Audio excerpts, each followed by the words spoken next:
Hola, en el presente video vamos a revisar el modelo dimensional, que es un tipo de representación muy utilizado en las soluciones de Business Intelligence.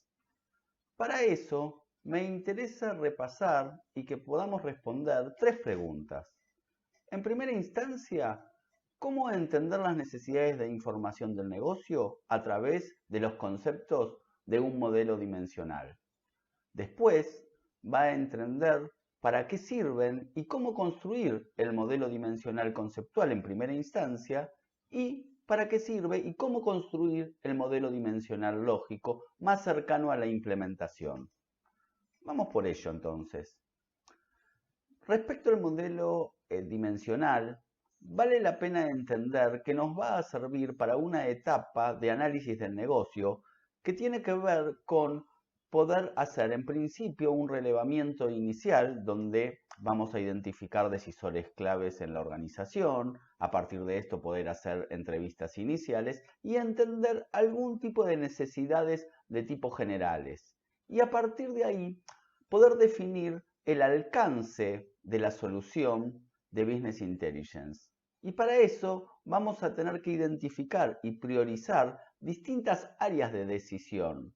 Y eso lo vamos a hacer principalmente a través de dos dimensiones. Por un lado, vamos a tratar de entender el impacto que pueden generar distintos tipos de información para tomar decisiones y qué impacto tendrían esas decisiones. Y el segundo eje tiene que ver con la factibilidad, principalmente a nivel de disponibilidad y calidad de datos y predisposición de los usuarios. Entonces, a partir de analizar estas distintas áreas temáticas en las que nos pueden ayudar la información a partir de este tipo de soluciones, es que vamos a priorizar y poder definir las etapas de un plan de cómo ir implementando esas áreas de información, ¿sí? Y a su vez de decisión a través de estas soluciones. Justamente ahí es donde van a entrar en juego estos modelos en principio conceptuales, que son los que nos ayudan a entender las necesidades de información, ¿sí? Entonces, después del relevamiento inicial, de definir el alcance, o sea, qué áreas vamos a estar trabajando, vamos a poder hacer un análisis más detallado a través de un relevamiento de cuáles son las decisiones y a partir de ahí cuál es el modelo de exploración de la información, ¿sí? Entonces, justamente ahí es donde van a entrar estos modelos dimensionales, en principio conceptuales, y más tarde los lógicos que son más cercanos a cómo se implementa la solución, porque nos van a permitir identificar principalmente dos aspectos, métricas y dimensiones, ¿sí? Entonces vamos a tener modelos que nos van a ayudar a poder entender fácilmente, gráficamente, distintas métricas que me va a interesar analizar, a los decisores les van a servir porque les van a aportar información y a través de distintas dimensiones de análisis que vamos a ver un poquito más adelante. Por cada área de análisis que hayamos detectado, vamos a ir generando modelos dimensionales conceptuales. Ahora, ¿cómo enfocar esto? Bueno, hay dos posturas o dos enfoques. Uno a partir de las necesidades de información, que pareciera lo más lógico según lo que estábamos planteando, pero también están los que plantean que hay que iniciar desde analizar primero qué datos existen y solo plantearse aportar soluciones donde puedo construir información, porque si no tengo datos no voy a poder construirlo. Ambas tienen algo de razón y por eso aquí lo que nosotros le planteamos o lo que recomiendo es una mezcla. Quiero decir, si bien voy a hacer un análisis de necesidades de información inicial, como recién planteábamos, para definir el alcance, luego debería formalizar qué datos tengo, aunque sea a nivel general, para ajustar esas necesidades de información a lo posible. A partir de ahí, diseñar el modelo conceptual, hacer una retroalimentación, volver a mirar los datos e ir ajustando el modelo. Y algo parecido me va a pasar con el modelo lógico, ¿sí? Justamente vamos a meternos primero a entender un poco algunos criterios que son transversales a ambos modelos para después empezar a entender primero el conceptual y después el lógico. Ahora, Como recién le planteaba, el modelo dimensional intenta representar las necesidades de información. Por lo tanto, va a tratar de captar cuáles son las necesidades del negocio, de las decisiones principalmente que se necesitan en ese negocio, para a partir de ahí entender las necesidades de información. Y eso lo va a hacer principalmente definiendo hechos, o sea, qué hechos son relevantes dentro de esas necesidades y decisiones del negocio, y a partir de ahí, qué medidas pueden ser representativas de esos hechos. Por darle un ejemplo, si nosotros tomamos que un hecho pueden ser las ventas, bueno, el importe vendido es una medida de la venta, la cantidad vendida es otra medida de la venta, el costo de las ventas puede ser otra medida de ese mismo hecho, ¿sí? Entonces vamos a plantear hechos, medidas, pero por otro lado también dimensiones, es decir, a través de qué aspectos cualitativos, qué características me van a ayudar a contextualizar esas medidas de estos hechos. Y para eso, como podría ser productos, tiempo, ahora igual más adelante lo vamos a analizar. Ahora, para de estas dimensiones me va a interesar entenderlas desde distintas jerarquías, que son distintas posibilidades de agregación o desagregación del mismo aspecto, ¿sí? Entonces, poder ir de lo general a lo particular dentro de una misma dimensión. Y por último, relacionado con estos conceptos, vamos a tener las métricas, que van a ser agregaciones de las medidas, ¿sí? Por ejemplo, la más común es la sumarización de las medidas. Si hablábamos de importe vendido, la sumarización de medidas por las distintas dimensiones. Pero podrían también ser promedios, máximos, mínimos, etc. Y indicadores que va a ser un nivel de mayor riqueza respecto de la métrica, porque a diferencia de la métrica, que es una sumarización o alguna función de agregación de una medida, un indicador lo que le aporta es qué tan cerca o qué tan lejos está de determinadas metas acerca de determinadas métricas. Por ejemplo, yo podría estar planteando un objetivo que va a ser cuál es el importe de ventas que quiero llegar en el trimestre, entonces me va a decir si estoy cerca, si me pasé, si estoy muy lejos, ¿sí? Entonces, para tener un indicador tengo que tener un objetivo que quiero alcanzar y tener claridad justamente qué es bueno, a qué tan cerca o qué tan lejos estar de ese objetivo, ¿sí? Ahora más adelante vamos a trabajar un poquito más con todo esto. Pero por otro lado, entonces lo que decíamos es que cuando planteo modelos, ¿sí? Voy a hacer un modelo por cada área temática y voy a definir todos estos conceptos que recién veíamos para poder representar con claridad esas necesidades de información. Yendo a un ejemplo y asociándolo con el concepto de dato, podríamos decir que si yo planteo que 314.100 pesos podría ser el importe vendido, eso podríamos decir que es un dato. Y podríamos plantearnos que justamente las dimensiones, que se me podrían decir qué, dónde, cuándo, van a darme el contexto. Y que cuando yo puedo justamente contextualizar un dato, ¿sí? A través de distintos aspectos que dan el contexto, como y saber entonces que el importe vendido de un determinado producto en un determinado momento, en un determinado lugar, era 314.100 pesos, podríamos plantear que esa información, en la medida que esta contextualización, sea de utilidad para algunos actores, ¿sí? Entonces ahí vamos a diferenciar el concepto de dato del de información, que es lo que estamos pretendiendo. Este planteo de dimensiones y de medidas se plantea muchas veces con lo que se denomina un cubo. Y entonces vamos a decir que justamente la dimensión producto, la dimensión tiempo y la dimensión región son las dimensiones que cuando se mezclan me va a ayudar a un hecho que podría, perdón, una medida que podría ser el importe de la venta, me termine generando una métrica que sería la suma del importe vendido. Y el otro concepto que habíamos planteado era el indicador. Entonces, para ejemplificarlo aquí mismo, lo que podríamos decir es que podría plantear que el indicador me va a dar en verde, ¿sí? Eso es una representación que muchas veces se hace a través de los semáforos, pero no podría ser simplemente una manito hacia arriba o alguna flecha o cualquier otra representación. Sí, es porque es mayor a un 10% de la meta que teníamos planteada para este trimestre de 250.000 pesos. Ahora, ¿cómo construir primero el modelo conceptual que les había mencionado antes?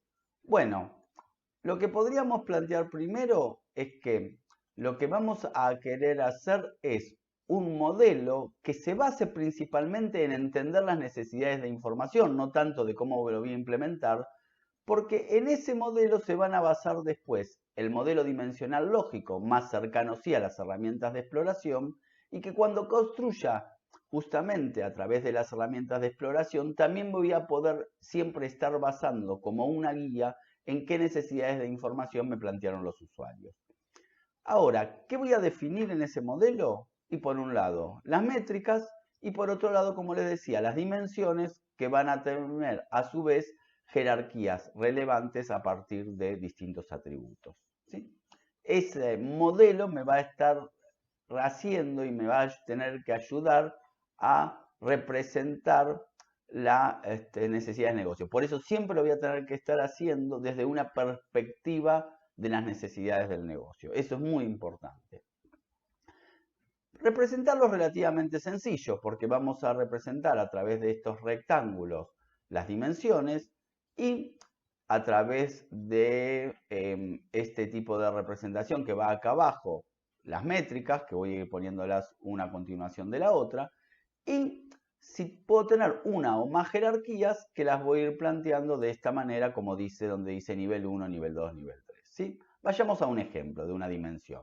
Justamente la jerarquía de una dimensión, en este caso zona geográfica, podría plantearla yendo de lo general a lo particular, es decir, continente, país, región. ¿Sí? Y ahí son ejemplos de miembros que podría tener esta dimensión, esta jerarquía de esta dimensión zona geográfica. ¿Sí?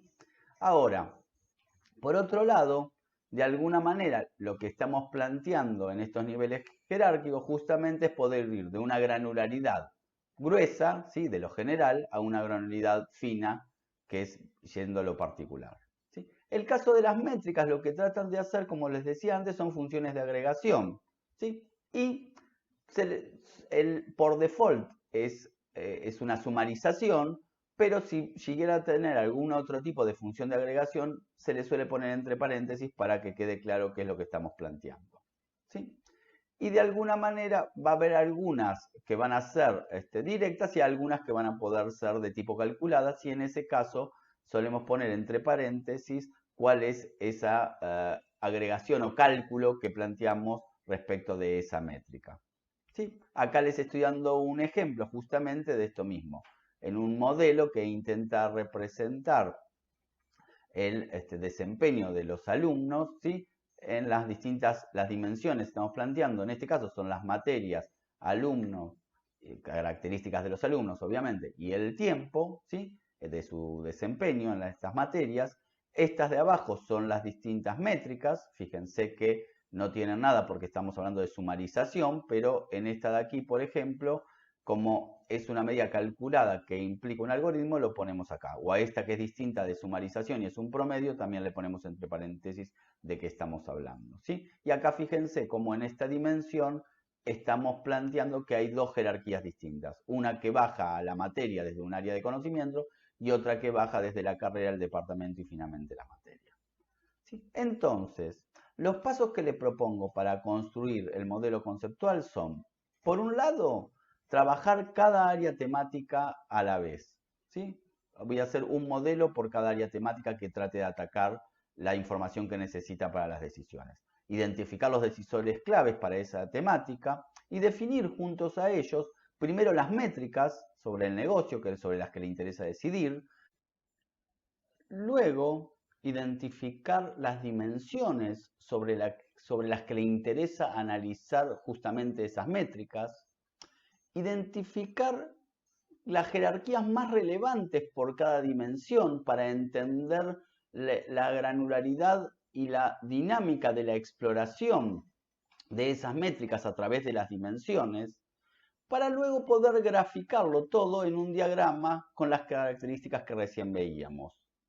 Y teniendo ese diagrama nos va a servir para justamente confirmar, reconfirmar, ampliar o limitar justamente cada uno de estos aspectos que recién les planteaba, pero desde la perspectiva de en qué medida apoyan o no a la toma de decisiones, ¿sí? Y también el otro aspecto que les planteaba, que es desde la mirada realista de qué datos existen para realmente que la solución pueda tener sus frutos. Entonces, ahora sí tendría sentido plantearnos cómo construir el modelo lógico, que nos vamos a basar, por un lado, en justamente el modelo conceptual, pero por otro lado, que ya estamos mucho más cercanos a tablas de una base de datos, entonces, sin lugar a dudas, también va a importar que tengamos los datos que van a poder nutrir o actualizar las tablas de este modelo lógico. Y justamente acá hablamos de tablas, porque yo les decía que va a ser tablas que van a estar guardadas en una base de datos, ¿sí? Pero que de alguna manera ayuda o está construida o diseñada para ayudar a explorar la información de las medidas que van a estar guardadas en una tabla que se llama la tabla de hechos, y las dimensiones que van a ser tablas de dimensión que van a ayudar que son las dimensiones que interesan al negocio y que van a ayudar a analizar justamente las medidas que están en la tabla de hechos. Entonces, vamos a tener por un lado una tabla de hechos, que esa tabla de hechos va a ser donde se guardan justamente los hechos que van a ser cada una de las filas, ¿sí? El hecho va a tener que ver, hay un tema más conceptual que es que sea un hecho de la realidad, pero después hay un aspecto más de implementación que va a estar dado por el nivel de granularidad, que es decir, que es una fila de esta tabla de hechos, ¿sí? Entonces, en esa tabla de hechos es donde vamos a estar guardando variables numéricas que van a ser las medidas. Vamos a tener una clave primaria en la tabla de dimensión que va a ser una clave foránea en esta tabla de hechos o fact table también como se denomina en inglés. Va a tener definida, como les decía, una granularidad que a mayor nivel de granularidad, mayor potencialidad de explorar las métricas. Y por otro lado vamos a tener en cuenta que siempre tienen gran cantidad de filas, por lo tanto deberíamos tratar de minimizar el tamaño de cada una de esas filas, también teniendo muy en cuenta la longitud de cada una de las columnas de esta tabla. Las tablas de dimensión, por otro lado, son las que describen cualitativamente este proceso de negocio que estamos tratando de representar con este modelo. Y son justamente entonces características que tienen que tener sentido desde la visión del negocio. Vamos a tratar de maximizar, ahora acá al contrario de lo que era en la fact table, vamos a tratar de maximizar la cantidad de atributos porque eso es lo que va a dar mayor potencialidad de explotar y de explorar justamente las métricas desde distintas perspectivas. Se suelen usar las claves subrogadas como la clave primaria de este tipo de tablas, ¿sí? ¿Por qué? Porque por otro lado, dicho atributo va a ser el que va a actuar como clave foránea en la tabla de hechos y eso va a minimizar la longitud que va a tener las filas de la fact table.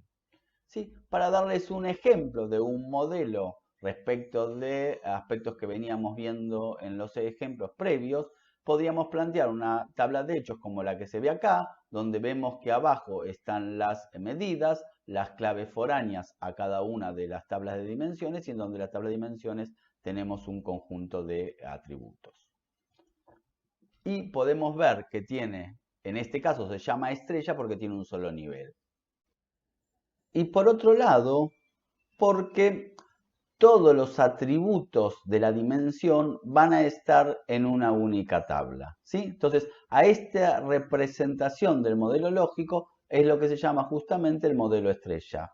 Vamos a ver en contraposición con otro tipo de modelos que se llaman copo de nieve o inclusive una mezcla de los dos, que es el híbrido. Ahora, ¿cómo construir este modelo lógico? Bueno, acá lo que le planteo es el siguiente método, los siguientes pasos.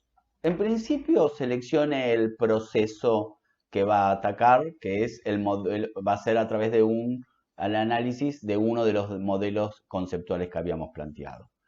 Luego, definir el nivel de granularidad de ese proceso, que vamos a de alguna forma estar definiendo qué es una fila de la tabla de hechos. Después, elegir las dimensiones para cada fact table, ¿sí? Porque un modelo podría llegar a tener más de una tabla de hechos, ¿sí? Puede tener una sola, pero podría tener más de una, según justamente a veces este nivel de granularidad que voy a necesitar y la relación con las tablas de dimensión. Entonces, voy a elegir cuáles son las dimensiones de cada fact table y voy a identificar las medidas para cada que va a tener que estar guardando cada tabla de hechos, ¿sí? Y por último voy a definir los atributos que van a tener justamente cada una de estas tablas de dimensión, ¿sí? Viéndolo con el ejemplo anterior, vamos a estar planteando que teníamos este modelo conceptual, ¿sí? Y a partir de ahí, entonces podríamos estar planteando pasar del modelo conceptual al lógico. ¿De qué manera? Primero, teniendo en cuenta que para cada una de las dimensiones que yo planteaba, voy a tener que definir para esa tabla de dimensión una primary key que va a ser una clave subrogada, es decir, una clave que la invento, por decirlo en ese momento, es una ID que va a tener un número correlativo por cada fila que esté poniendo. Lo que vamos a poder plantear entonces es que justamente esos atributos de los distintos niveles de la jerarquía podría representarlos todos en una sola tabla de dimensión cuando planteaba el modelo estrella que antes les hablaba, o justamente va a poder estar en más de una tabla cuando es copo de nieve. ¿Sí? No vamos a trabajarlo esto en este video, pero se los hago como un comentario, ¿sí? Y por otro lado, obviamente, vamos a tener, como recién les decía, distintos atributos atributos dentro de la tabla de dimensión en una o más tablas según sea un modelo estrella o copo de nieve. Y respecto de la tabla de hechos, lo que vamos a ver es que, por un lado, vamos a tener una foreign key, o sea, un atributo en esta tabla referenciando a cada una de las claves primarias de las tablas de dimensión con las que se represente, ¿sí? Y justamente cada hecho, como yo les decía, va a ser una fila. Vamos a guardar todas las medidas, o sea, todos aquellos atributos numéricos que necesite para calcular las métricas que se plantearon en el modelo conceptual, ¿sí? El lugar donde tengo que guardar todos aquellos atributos que me permitan calcular las métricas va a ser en las tablas de hechos, ¿sí? Y puedo tener algún atributo que se llama dimensión degenerativa en la medida que yo quiera guardar un nivel de desagregación justamente mayor que la sumatoria de las claves primarias de todas las dimensiones que se relacionan con esa tabla, ¿sí? Ese es un tema un poquito más avanzado, pero quisiera que lo conozcan también, ¿sí? Entonces, según, como les decía antes, el nivel de granularidad que vaya a tener esta tabla de hechos, es que a veces, para relacionarse con algunas dimensiones que puedan estar a otro nivel de granularidad, voy a necesitar más de una tabla de hechos en un mismo modelo. Ahora, entonces, resumiendo, vamos a tener que plantear que vamos a tener en un ejemplo que les estoy dando un proceso como podría ser el de ventas, ¿sí? Ahí la granularidad que estamos planteando es a nivel del ticket, esta sería una dimensión degenerativa que yo les decía. Vamos a poder plantearnos que vamos a tener distintas dimensiones y por eso vamos a tener la foreign key a cada una de las claves primarias y vamos a estar viendo cómo tengo distintas medidas ¿sí? Que me van a servir para calcular las métricas. Fíjense cómo costo directo lo tuve que agregar porque yo tenía una métrica que era la ganancia bruta y necesito el costo directo para poder justamente calcular esa métrica de mi modelo dimensional conceptual, ¿sí? Y vamos a ver cómo después de eso, para cada una de las dimensiones, voy a ver qué atributos, ya sea que estaban en mi modelo conceptual o ya sea que son características que, planteando estas dimensiones, me parece que serían interesantes que estén ahí para darle mayor potencialidad de construir información a mi modelo. En resumen, en este video pudimos ver cómo analizar las necesidades de información para la toma de decisiones desde una visión del negocio y cómo usar conceptos como serían dimensiones, jerarquías, medidas, métricas e indicadores. Por otro lado, ¿qué es el modelo conceptual? ¿Cuál es el rol que juega en el proceso de desarrollo de las soluciones de Business Intelligence? ¿Y cómo diagramarlo? Y el uso de las jerarquías dentro de las dimensiones, así como un método para construir este modelo conceptual. Y por último, ¿qué es el modelo lógico? La tabla de hechos y la tabla de dimensión, modelo estrella, mencionando también que existe otro enfoque que es el copo de nieve. Y por último, también darle algunas recomendaciones y pasos para construir este modelo lógico, ¿sí? En resumen, espero que les haya servido para avanzar en este interesante tema.